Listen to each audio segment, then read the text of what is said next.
Hi guys, Captain Nick here with MarineMax in St. Petersburg. I've got a Boston Whaler 190 Montauk, the 19-footer of course. This one's a little different than the ones you might have seen in the past. This is actually going to be a public service boat for one of the local agencies. This is a workhorse right here, and that's what whalers are. We've got a 100% foam-filled hull, unsinkable. Yes, you can still cut this thing in half and drive away with the half on an engine on it, and that's why the nation's finest are going to go with a Boston Whaler. Let me show you around.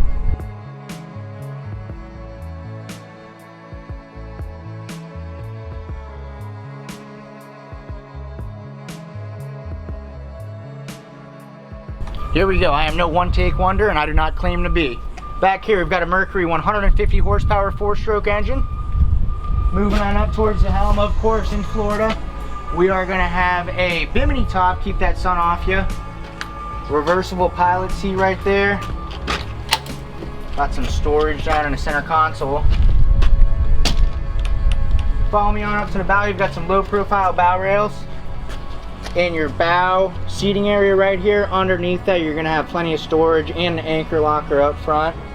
This right here is your trolling motor panel, so if you did want to install a trolling motor, you just mount that bad boy right there, plug it in, and you're ready to rock. Once again, I'm Captain Nick with MarineMax in St. Petersburg. This is a custom ordered Boston Whaler 190 Montauk. Look for it out on the water. I'll see you out there. Bye guys.